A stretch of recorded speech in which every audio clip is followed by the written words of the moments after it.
I used to think fear had a shape.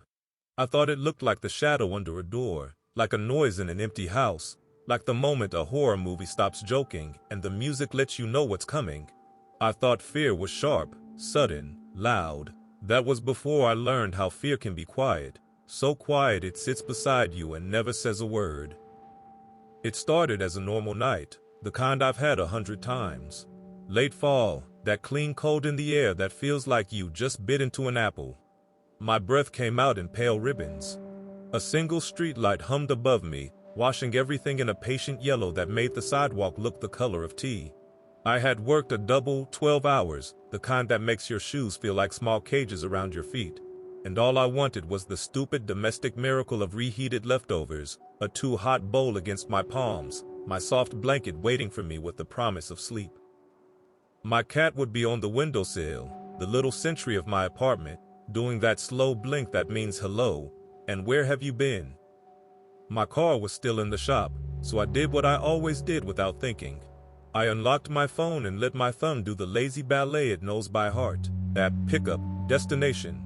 A silver sedan, 4.8 stars. Profile picture, a face in soft shadow, not quite smiling, not quite anything. I checked the plate and tucked my phone into my palm the way you hold a small bird you don't want to fly away. Headlights swung toward me, and for a second I felt like an actor who missed a cue. Everything looked too bright, too defined. The paint on the curb had a sliced clean edge. A napkin trapped in a crack fluttered like it was trying to talk. The car rolled to a hush at the stop, and the engine idle settled into a low, patient sound. I bent, caught the driver's eyes in the rearview, dark, reflective, and asked, "Is this for Alex?" He said my name the way you'd read a serial number. Not a question, not a greeting, just confirmation. I slid into the back. The seat pushed against my legs with a surprising stiffness, like fabric stretched tight over a skeleton. Someone had cleaned this car recently. Not the lazy, quick vacuum of a weekly habit, but the thorough, nothing out of place cleaning of a room staged for photographs. No water bottle rolling underfoot. No rogue French fry fossilized into a corner. The air didn't carry a scent so much as it carried the suggestion that scents were not permitted. No pine, no citrus, no cologne. The absence of smell was itself a smell, thin, cool, like the inside of a brand new notebook before you write the first word. I buckled. The belt clicked into its latch with a crisp, tidy sound that seemed to land in my chest more than my ears. I waited for music, for radio chatter, for the benign social noise cars usually make. There was nothing. The idle thickened. The road took us in. The map on my phone drew a soft blue ribbon forward, and I let my eyes sit there the way you stare into a campfire. We moved. Tires breathed over asphalt seams. Streetlights wrote their patient lines across the windshield and then erased them again. I cleared my throat because silence sometimes feels like a performance you've been trapped in, and I thought if I spoke, the scene change would happen and we'd move to the regular script. "Busy night?" I asked. The way you ask a cashier if their day is going fast, the way you ask a barista if they've tried the seasonal thing. The question hung there like fog that didn't know where to land. No answer. Maybe he didn't hear me. I glanced at the rear view. The glass found my face and returned it to me pale and smaller than I expected. I tried again, a little louder, with the smile people wear as apology. "Been driving long tonight?" The tiniest shift, his head, the angle of his wrist on the wheel, but still nothing. Not even a throat sound. Not even the polite fiction of a thought padded across the floor of my mind in soft socks. Not everyone talks. You're tired. Don't make silence into a person. The other thought took the stairs 2 at a time. He heard you. He decided not to answer. I turned my attention to the blue line on my phone. It promised me 10 minutes. The line bent right and we were supposed to keep straight, and the car, like a friend who didn't get the joke, turned right anyway. My phone made that small, neutral movement it does when the map has to admit it was wrong. Rerouting. The ETA slipped up like a fever chart. My mouth moved before I decided what to put in it. "I think you missed the turn." No answer. The car kept its new course like it had never belonged to another road. Houses surrendered to squat buildings with painted over names. A fence appeared like a low horizon and kept reappearing, the same chain link repeating its pattern until my eyes began to feel like errors. Streetlights withdrew their frequent attention and instead saluted us from a distance at their own unhurried intervals. Darkness expanded into the spaces between them the way spilled ink finds a paper's weakest spots. I felt my heartbeat become a metronome someone else had set too fast. I was aware of silly, specific things. My sock had a tired elastic edge that slipped a little with each movement of my ankle. The corner of my phone case had a tiny nick that was almost smooth enough to ignore. The seatbelt lay across my lap as if it had weight, as if it had decided to become an object with an opinion. I thought about my dad. Not the whole of him, not even his face, just his voice from years ago when I was learning to drive and did not yet know what the world could do. "If you feel unsafe in a car, don't wait for proof," the memory said, in his careful, "I hope you understand" tone. Proof is often something you have to survive to possess. Trust the feeling. The word trust is a lantern. Sometimes it lights the wrong thing. 17%. The number on my battery might as well have been a mile marker carved into a tree. I hovered my thumb over Maya's name. If I texted, she'd respond in blue bursts. "Where are you? Share location. Call me now." I tried to assemble a sentence that wouldn't sound like I was begging a shadow to explain itself. Driver took a weird turn. "He's not talking." The truth was too meek. It felt like telling someone the ocean looked wet. The car passed a street I knew. Not a frequent friend, but a face you've seen at enough parties that you know where they work. We didn't take it. The driver's knuckles were pale, like small stones polishing themselves on the smoothness of the wheel. His wristwatch faced inward, as if it didn't want me to know what time it was for him. My brain became two roommates who hated each other and shared a bathroom mirror. One said, "He's just avoiding something. Construction, traffic, a closed lane you can't see yet." The other said, "Then why won't he tell you?" Roommate one said, "You're tired. You're building a story because you write everything down in your head." Roommate two said, "He already told you the story. You just don't want to read it." I've read a lot of headlines. Not because I go looking for disaster, but because the world is generous with its supply. Names that people say like they're trying to wake someone who's sleeping. Smiles paired with ages. The word last followed by the word seen. The map on my phone drew our path through a part of the city I had not been invited to before, and I thought about the photographs strangers use when they talk about someone they never met. I imagined my mother's hand smoothing a picture frame the way she ironed my shirt before the first day of high school. I imagined my father's voice made raw by repeating the facts. I imagined my cat, patient on the sill, not understanding the quiet. We kept traveling. At some point I realized the driver hadn't checked his mirrors. Not even the quick flicking glance people do when they're bored and pretending they aren't.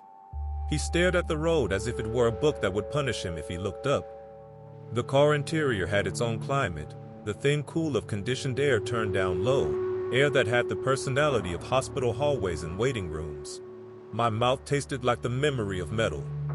We passed another opportunity to rejoin the blue line as if the map had offended him personally. I heard my own voice and didn't recognize it. "Can you get back on the main road?" I meant to say it like a question a customer asks when the barista forgets a straw. It came out with a plea tucked into the seam. The car did not reply. He did not nod. He did not cough. Human beings do all kinds of small maintenance sounds without thinking. He did none. When fear truly arrives, it isn't a siren, it's a rehearsal. My hands rehearsed the shape of the seatbelt latch without pushing it, the way you might rehearse a word in your head so you don't mispronounce it. My thumb rehearsed the angle of the door handle. My legs rehearsed the exit they didn't dare perform. The car slowed in that microwave that says, "Stop sign ahead," in a voice only vehicles hear. I searched the world outside for something with humanity. A window lit on purpose. A person carrying the weight of their own life. The street offered me its ribs and nothing else. We stopped. Not long. Not even a full breath if you were timing it, but long enough for my body to pass a private law. I snapped the belt free. The click sounded like I cracked a thin sheet of ice on a puddle. I slid my bag strap over my shoulder like I was dressing for a part. I told myself, "You are not asking anymore. You are leaving." I pulled the handle.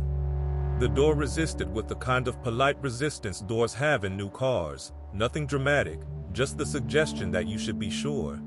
Cold night air rolled into the car and brought with it the 200 little smells the world makes when no one's curating them.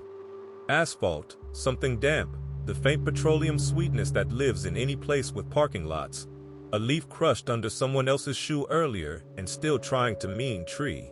The door opened far enough for my knee to argue with the space beyond it, and then the car's forward patience returned. I did not negotiate. I moved. For a half second, my bag strap found the exact wrong place to be and became a loop trying to be a knot. Half seconds can stretch. They can become myths you tell yourself later about how close a thing came. The strap slipped free with a rubbery sigh, and I belonged to the outside again. The pavement held my shoes like an old acquaintance who wants to gossip. The air hit my face with the exact cold it had always been, but now it mattered. My body said run before the parts of me that liked to talk could propose an alternative. The car's engine did not ask me if I was okay. It expressed itself in departure. Tail lights, those domesticated flames, pulled away from me until they were an idea more than a thing. Then they were nothing. There is an after to everything. There was an after to this. I stood with my phone in my small, loyal hand. Numbers I've dialed 1,000 times felt like they had become teeth.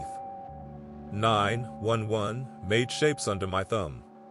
When the line answered, the voice on the other end was the right kind of calm, the kind that makes you hate it a little because your body is an alarm and theirs is a pillow.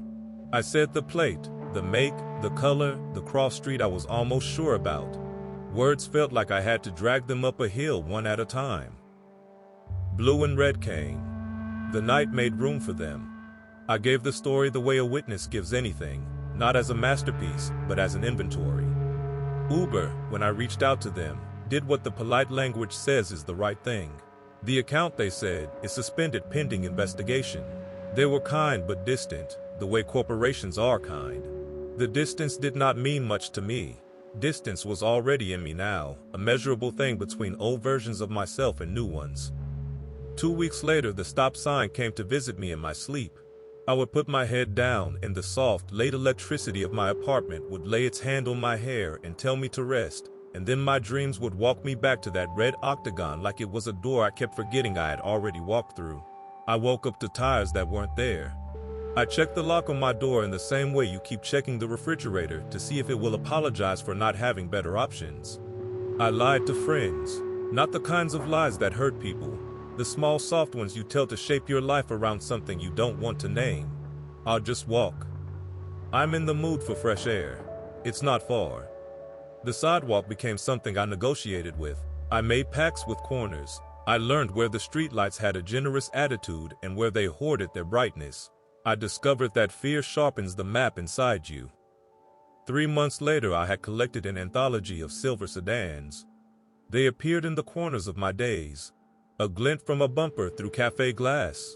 A reflection in a storefront that made me pause. Each time, my body tried to convince me I was a deer and the parking lot was a field. Each time, logic wrote me a letter explaining what was true, and my legs ignored it. Familiarity returned in small thumbprints. The cashier at the corner store learned my name. The mail carrier started nodding like we were in a club. I carried my keys differently, not like a weapon, that fantasy is for movies, but like something that belonged at the front of my hand. 6 months later, I stopped pretending the story belonged to someone else. People tell their lives like they're trying on coats. I would start by saying, "Have I told you about the time?"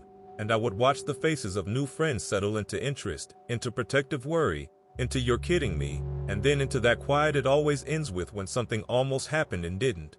I learned it's hard to comfort a person whose fear is a phantom. It's hard to pat the air and say, there. Still, they did. They said the right things and the kind things. They offered rides that I sometimes accepted and sometimes didn't. Even in passenger seats, I sat behind the passenger, not behind the driver. I liked the door near me like you like a friend who has proven they will answer the phone. A year later, the story had developed layers I could peel back and stare at. I knew I would never know what would have happened if I had not left the car. I do not know if knowing would have been something I could survive. People love closure because it sounds like a door that promises to shut and stay shut. Most doors only know how to swing. 2 years later, I saw a car that could have been his brother in a grocery store lot. The paint was the quiet silver that makes a vehicle look like a thought. My body insisted on freezing. It offered me a stage and refused to raise the curtain. A woman got out in a sweater the color of oatmeal and tucked hair behind her ear, and of course it wasn't him. And of course he is probably somewhere else being a person that other people find normal. And of course, I breathed. Not the shuddering first breath of someone saved. The regular one. The one that says, "You are here. Keep going." There are the things that happened, and there are the things that also happened, but only in my head. I have walked through those alternate versions like they were exhibits. In one, the door does not open. In another, the belt catches and becomes a leash. In another, there is no stop sign, just the long patience of a road that wants to see how far it can carry a person away from a life. In those versions, my phone dies at an argumentably inconvenient percentage. In those versions, my name is said by people who never thought they would say my name on television. I do not linger there because lingering becomes residence. I glance, I nod, I back away. 5 years is both a lot and a little. Fear remodels your habits, and then everyone gets used to the new furniture. I order rides less. When I do, I have a ritual. Match the plate with my eyes and then again with my camera. Say the driver's name out loud and listen to what his version of my name sounds like. Sit rear right so my door is a promise. Text my location before my mind can write me a poem about why that's silly. Narrate to the air cheerfully that I am sharing my trip with someone. It is not a performance for the driver, it is a superstition for me. People sometimes ask, did anything actually happen? They mean it kindly, most of the time. They want a villain with lines, an action that can be memorized and judged. Silence is hard to put on trial. But silence is not nothing. Silence is a tool. Ask anyone who has waited for a text that never came. Ask anyone who has stood in a room with someone who would not look at them. Ask anyone who has sat behind a stranger in a tidy car and watched safe streets peel away like labels. The absence of a thing can bruise.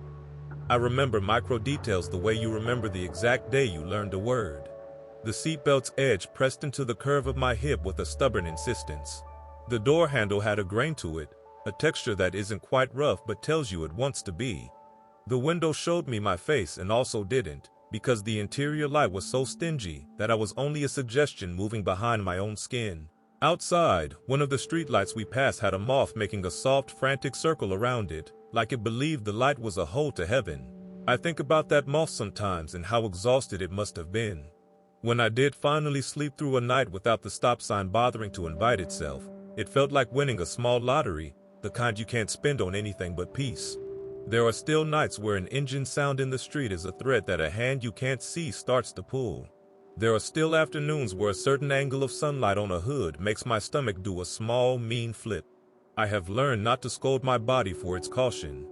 It kept me that night, and it keeps me now. I do not have the ending people like.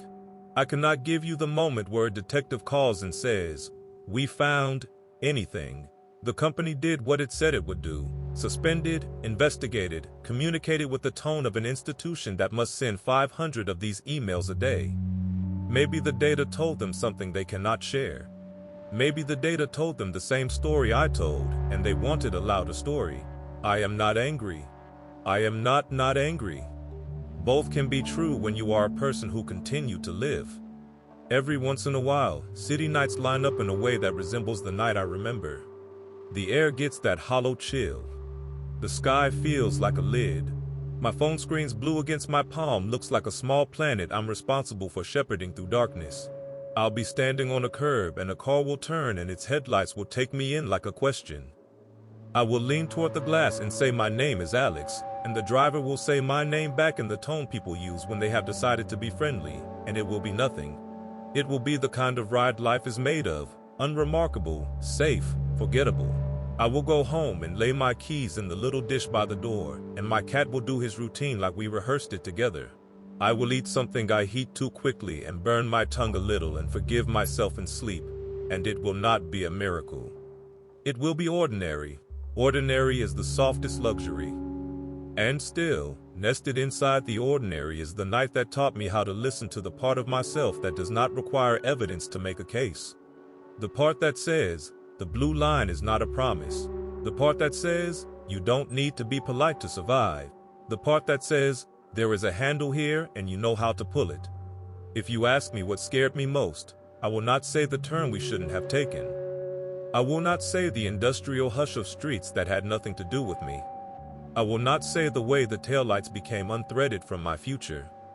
I will say the quiet.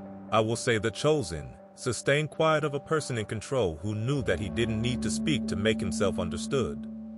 I will say the stillness of someone who decided that my words were scenery. There is a version of this story where I don't tell it. There is a version where other people tell a shorter one with fewer details and more candles. The difference between those versions is not courage. It is not cleverness. It is not the heroism of a protagonist in an expensive show.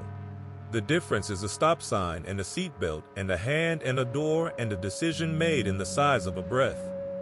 The difference is listening to the animal inside the citizen. I do not owe the universe gratitude for not being harmed by it. I do not owe the driver forgiveness for offering me nothing. What I owe is attention. To myself, to the roads I take, to the doors that open when I insist, to the soft chorus of instinct that hums beneath the very civilized language I love. I pay that attention now. It is not a tax, it is a practice. Sometimes, when I walk home on purpose, I count things to remind myself I belong to a place. 7 steps between that crack and the tree root. 3 mailboxes with peeling numbers. 1 porch with a broken swing that knocks gently against its chain when the wind is bored. I say hello to the stray that isn't a stray, and to the neighbor who is always watering plants that don't need it. I name the colors of the sky as it changes.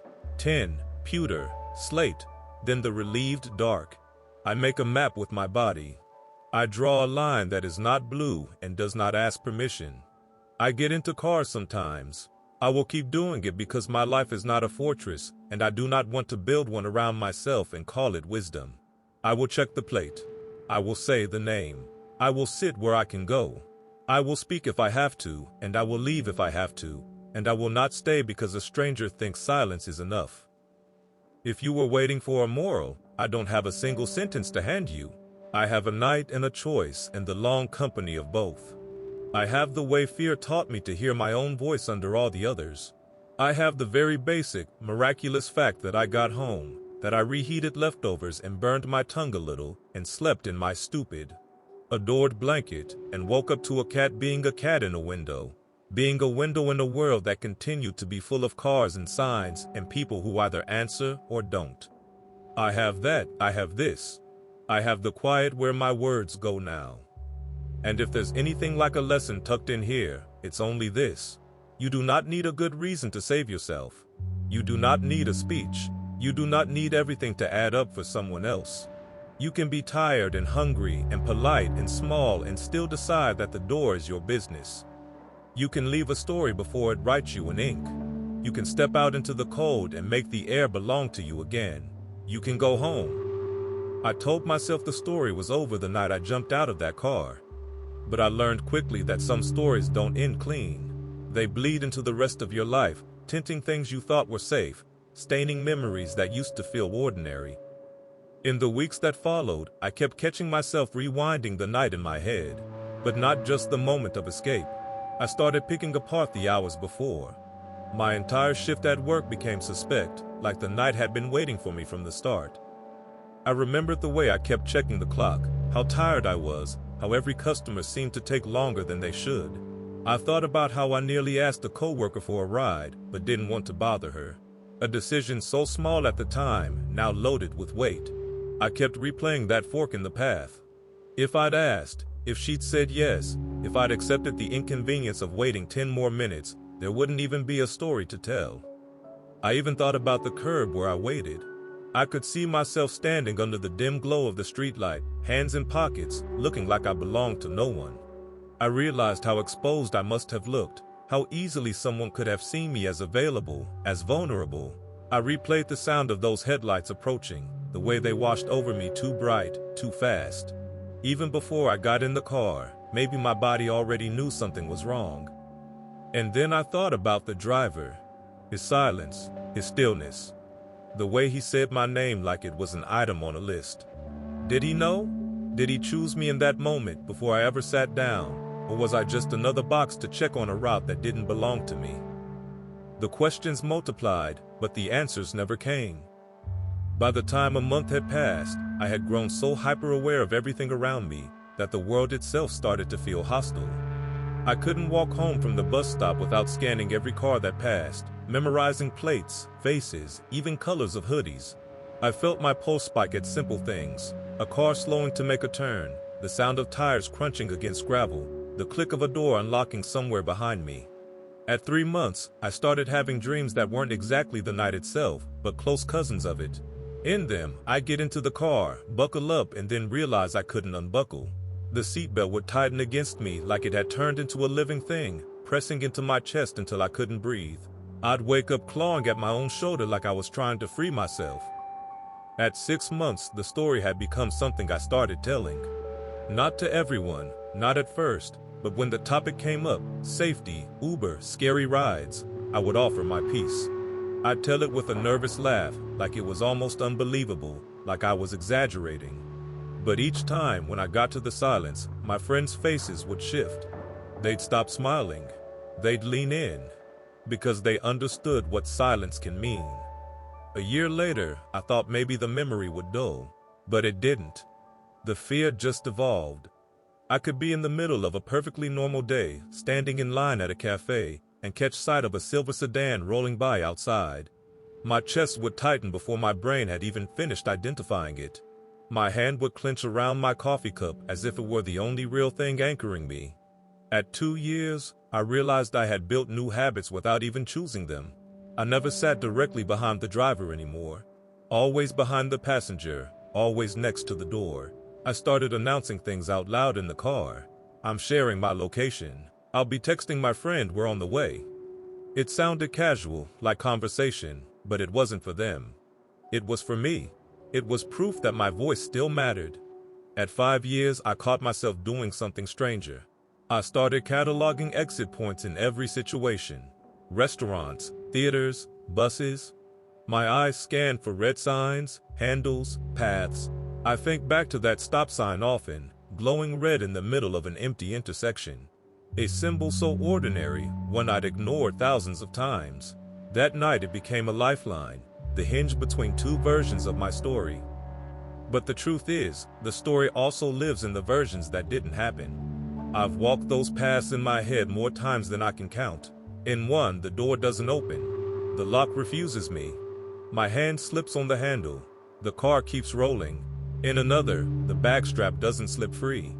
It tightens, choking me back into the seat. The car accelerates, carrying me further into the dark. I let myself imagine those versions because pretending they don't exist doesn't make them less real. The mind is cruel that way.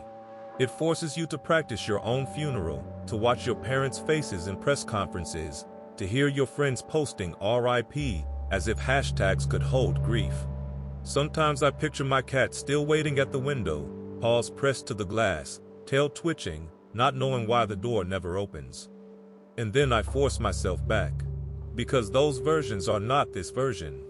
This version ends with me on a cracked sidewalk, lungs burning, phone in my hand, police lights eventually filling the dark. This version ends with me telling the story. The hardest part is explaining why silence itself was the most terrifying part. People expect violence, threats, some dramatic reveal. But silence is worse. Silence is a choice. It's the withholding of acknowledgement, the stripping away of your existence. That driver didn't need to threaten me. He just needed to refuse me, to act as if my words didn't deserve a response. That was enough to bend the night around him.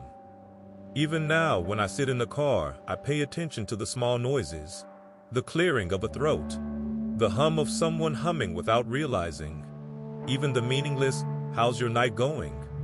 Those sounds mean safety now, because they mean the driver recognizes I exist. It's been years, but the quiet of that night is still in me. I feel it when I walk into a dark room and wait too long for a light switch. I feel it when a text I send sits unanswered. I feel it in the spaces where someone could speak and doesn't. Silence has a shape now. It looks like headlights carving through dark streets. It looks like hands gripping a steering wheel. It looks like the back of a head that never turns to meet your eyes. And still, sometimes I remind myself, I did get out. I did make it home. The night tried to fold me into its silence, but I tore free. 10 years is a long time to carry a night with you. Long enough that people change jobs, move cities, fall in and out of love, forget the faces of coworkers they once saw every day. And yet, for me, the night in that car has not faded into the blur. It has stayed sharp, like a shard of glass buried in fabric that keeps catching whenever I move too quickly. 10 years later, I don't replay the ride in the same frantic way I did at first. It isn't a loop anymore, not a nightmare that jerks me awake every time I close my eyes. Now it comes more quietly, slipping in at unexpected moments. When a car slows too long near a stop sign. When I hear tires rolling over gravel at night. When a driver doesn't answer my question right away and the silence stretches a beat too long. I've built my life around small rituals. I still check every license plate before I get in a car. I still sit behind the passenger side, never directly behind the driver. I still announce out loud that I'm sharing my location, even if no one is actually watching it. People who ride with me sometimes laugh, say I'm overly cautious, but I don't care. Caution is not paranoia when you've learned how thin the line between safe and gone really is. I've also learned to tell the story differently. In the early years, it poured out of me raw, jagged, half-panicked every time I retold it. Now, a decade later, I tell it like a warning, steady and clear, like a lighthouse throwing its beam out into the night. I want other people to feel what I felt, not the terror, but the permission. Permission to trust their gut. Permission to act before it's too late. Permission to save themselves without needing to justify it to anyone. What's strange is how ordinary moments have been permanently rewritten. A stop sign is no longer just a stop sign to me. It's the place where my life split into two possible versions. A seatbelt isn't just a seatbelt, it's a reminder that even safety devices can become traps. A simple question with no answer isn't just rudeness, it's the silence that can swallow you whole. And yet, in another way, I've also grown grateful. Not for what happened. I will never be grateful for that. But for the instinct that pulled me out. For the part of me that refused to wait for proof. For the part of me that trusted the alarm in my chest, even when my mind was begging for a more rational explanation. 10 years later, I can still see those taillights vanishing into the dark. But I can also see myself, standing on the cracked pavement, alive. My lungs burning, my legs trembling, but alive. I carry that version of myself with me now. The one who didn't freeze. The one who chose the door. The one who walked back into her life and didn't let it end on a stranger's terms. And if there's anything I know after all this time, it's this. The scariest stories are not the ones that end in blood or violence. The scariest stories are the ones that almost ended that way. The ones where the silence pressed in, the shadows leaned close, and fate waited just one breath away, only for you to break free. I don't know where that driver went, or what he thought, or what would have happened if I hadn't left. Maybe I never will, but I know this much. 10 years later, I'm still here. I still tell the story. I still choose the door. And that, more than anything, is why the silence didn't win.